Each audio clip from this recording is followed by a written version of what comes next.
اس نے کہا روم کے بادشاہ نے، بندہ ضائع کرنے والا نہیں، وزیر نے کہا بادشاہ سے، اس نے کہا کیا کریں؟ کچھ ایسا کریں کہ یہ معاذ اللہ ہمارے دین میں آج، اور قرآن مجید نے واضح کہہ دیا ہے کہ یہودی اور عیسائی تم سے راضی نہیں ہو سکتے حتی تتبع ملتہم، جب تک کہ تم ان کے دین کی پیروی نہ کرو، ان کو کسی طریقے سے معاذ اللہ عیسائی بنایا جائے۔ تو بادشاہ کہنے لگا دو تین چیزیں ہیں جس سے کوئی بندہ بھی خریدا جا سکتا ہے، کر لیتے ہیں بات۔ نبی پاک علیہ السلام کی جو محبت ہے نا، وہ انسان کے لیے زندگی کو آسان کر دیتی ہے۔ حضور سے پیار ہوتا ہے نا تو بندہ نفرت کرنی ویسے ہی چھوڑ دیتا ہے۔ حضور سے پیار کرتا ہے، ہرس ہوس لالچ ویسے ہی نکل جاتا ہے۔ جب حضور سے محبت ہو جاتی ہے، نماز پڑھنا، درگزر کرنا، درود شریف پڑھنا، قرآن پاک پڑھنا، دین کی خدمت کرنا، حتیٰ کہ جان دینا بھی آسان ہو جاتا ہے۔ نبی پاک علیہ السلام کی محبت انسان کو کبھی بھی پریشان نہیں ہونے دیتی، الجھنے نہیں دیتی، تازہ دم رکھتا ہے حضور کا پیار۔ شرط یہ ہے کہ محبت صحیح ہو، اصلی ہو، باطن میں ہو۔ یہ آپ کے ذہن کے اندر کبھی بھی کسی بدبو کو نہیں آنے دے گی، طبیعت کو تازہ دم رکھے گی، سکون میں رہیں گی۔ لیکن نبی پاک علیہ السلام کی محبت کے کچھ تقاضے ہیں، ان تقاضوں کو سمجھنا پڑے گا۔ بالخصوص امت اس وقت جس جگہ پہ کھڑی ہے، آپ دیکھیں کہ اتنی بربریت اور اس جیتے جاگتے دیکھتے ماحول میں کہ جس میں ہر چیز کیمرے کی آنکھ دیکھ رہی ہے، اس میں اس قدر زیادہ اسرائیل کی جارحیت، اس کے جواب میں دو تین تازیانے ہیں وہ سمجھنے والے۔ ایک ہے کہ میں کوئی جذباتی بات کروں گا، آپ اس کی تائید کر دیں گے۔ ایک ہے کہ پہلوؤں پر غور کرنے کا وقت ہے کہ اتنے کٹھن ماحول میں بھی اگر مسلم امہ کے لیڈر بیدار نہیں ہو رہے تو آپ کو پس منظر سمجھنا پڑے گا کہ ہم نے نبی پاک کی محبت کے تقاضوں کو نہیں سمجھا۔ حضور سے محبت ہے نا تو پھر نبی پاک کو تو سادہ طرز زندگی پسند ہے، حضور کو تو پسند نہیں ہے۔ اللہ کے محبوب نے تو دعا مانگ کے فقیری لی اللہ تعالیٰ سے۔ آپ کو پتہ ہے جب بندہ بہت زیادہ آسانیوں میں چلا جاتا ہے، بہت زیادہ اس کے پاس سہولیات ہو جاتی ہیں، اس کا مرنے کو دل نہیں کرتا۔ خود نبی پاک علیہ السلام نے فرمایا قیامت کے قریب کافر تم پر جھپٹیں گے جس طرح بھوکے لوگ کھانے پر جھپٹتے۔ حضور کیوں، ہم تھوڑے ہوں گے؟ فرمایا نہیں، تمہیں دنیا سے محبت ہو جائے گی اور موت تمہیں بری لگے گی۔ اتنے بڑے بڑے بنگلے، عالی شان محلات، کس کا چھوڑ کے مرنے کو جی چاہتا ہے معاذ۔ نبی پاک کی محبت کا تقاضا سمجھو، ایسا نہیں کہ وہاں دولت آئی نہیں۔ حضور تو فرماتے ہیں کہ اللہ نے خزانوں کی کنجیاں میرے ہاتھ میں رکھ دی ہیں، لیکن میں نے عرض کیا مالک ایک وقت روٹی دینا اور ایک وقت کا فاقہ دینا۔ کنجیاں خزانوں کی اللہ نے دی۔ جب تک آپ اپنا طرز زندگی، یہ جو بہت دنیا کا پیار ہے نا،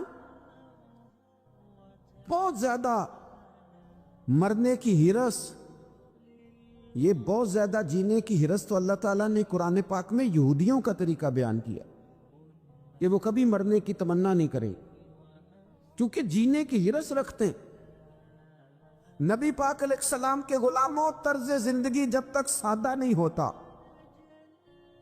اور جب تک یہ دنیا کے جھمیلوں سے کسی کو دولت دے کر پیچھے کر دیا جاتا ہے، کسی کو عہدہ دے کر چپ کرا دیا جاتا ہے، کسی کو اقتدار دے کر چپ کرا دیا جاتا ہے، رسول اللہ صلی اللہ علیہ وسلم کے سچے غلام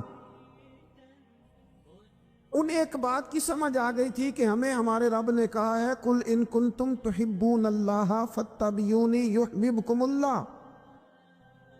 اے محبوب آپ ان سے فرماتے ہیں اگر رب سے محبت کرنا چاہتے ہیں تو آپ کی پیروی کریں، اللہ خود ان سے محبت فرمائے گا۔ جب رب بھی ان کا ہو جائے گا، جب رب بھی ان کا کی محمد سے وفا تو نے، تو ہم یہ جہاں چیز ہے کیا، یہ لوح و قلم تیرے ہیں، اس کا کیا مطلب ہوا؟ لوح و قلم، قلم لکھتی ہے نا تقدیریں، مقدر فیصلے، تو لوح و قلم تیرے ہیں، اس کا مطلب یہ ہے کہ پھر رب کریم تیرے اوپر فضل کرے گا، اور وہ جن فیصلوں کی امت کو دیانت سے چاہت ہے، اللہ اپنے فضل سے وہ فیصلے فرمائے گا۔ جب تک زندگی حضور کی غلامی کی طرف نہیں جاتی، وہ اللہ تعالیٰ کی تائید نہیں پاتی۔ حضرت عبداللہ ابن حذافہ رضی اللہ تعالیٰ عنہ کو رومیوں نے قید کر لیا تھا، اور جب رومی آپ کو قید کر رہے تھے، پکڑ رہے تھے، جنگ میں کچھ موڑ ایسا آ گیا کہ بظاہر مسلمانوں کے قدم پیچھے ہٹ رہے تھے۔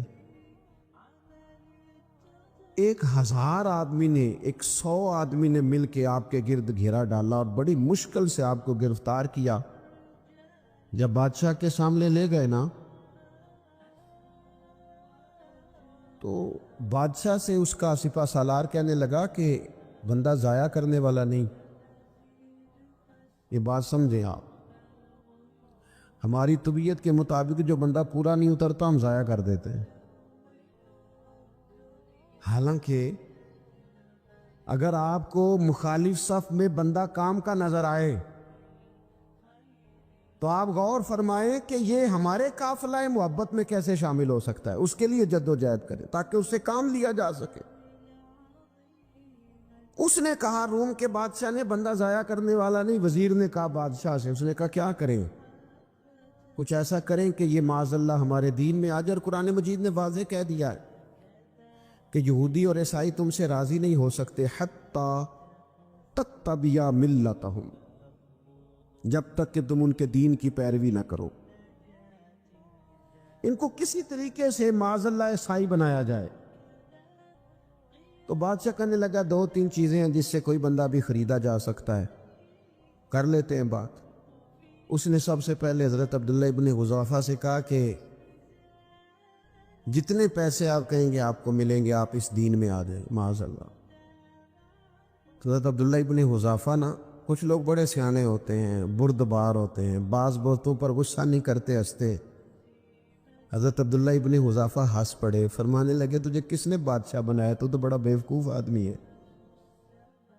اس نے کہا کیا مطلب؟ فرمانے لگے نادان، میں تو تلوار لے کے میدان میں آیا ہوں، مجھے دولت کمانی ہوتی میں تجارت کرتا، میں تجارت نہیں کر رہا، میں تو شہادت کے لیے نکلا ہوا ہوں، اور تو مجھے کہہ رہا ہے پیسے لے لے؟ وہ عقل کی بات کر۔ اس نے دوسری بات کی، اس نے کہا کہ میں بادشاہ ہوں، میرے نیچے جتنے بھی عہدے ہیں، وزیر، مشیر، وزیر خزانہ، جو آپ عہدہ کہیں گے آپ کو دے دیا جائے گا، آپ اس طرف آ جائیں۔ تو حضرت عبداللہ ابن حذافہ کہنے لگے پھر کہتا ہوں تو بڑا نادان ہے۔ فرمانے لگے میں حضور کا صحابی ہوں، اور صحابی ہونے سے بڑا عہدہ دنیا میں ہے ہی کوئی نہیں۔ صحابہ وہ صحابہ جن کی ہر صبح عید ہوتی تھی، خدا کا قرب حاصل تھا، نبی کی دید ہوتی تھی۔ کہا تو مجھے لالچ دے رہا ہے؟ اب انہوں نے ایک نئی چال چلی۔ وزیر کہنے لگا کہ میں ایک اور طرح سے معاذ اللہ کوشش کرتا ہوں پگھلا دینے کی۔ آپ اندر کمرے میں قید تھے تو وہاں ایک خاتون کو بنا سوار کر بھیج دیا گیا۔ دوستو یاد رکھنا، تکڑا اور مضبوط جوان پتہ کون ہوتا ہے؟ جس کی نظریں پوری طرح اس کے کنٹرول میں ہوں۔ یہ علامت جوانی ہے۔ جس آدمی کا پوری طرح، 2 لوگ دنیا میں کبھی کوئی کارنامہ سر انجام نہیں دے سکتے، ایک جو حرام کھاتا ہو، ایک جس کی نظر ناپاک ہو۔ محمد بن قاسم جب یہاں آئے تھے نا، تو ایک دن بڑے پریشان تھے، تو ایک بزرگ کہنے لگے آپ کیوں پریشان ہیں؟ کہنے لگے راجہ دہر سے مقابلہ ہے، اور ہماری فوج تو سندھ کے رستے بھی نہیں جانتی، زبان بھی نہیں جانتی، لڑیں گے کیسے؟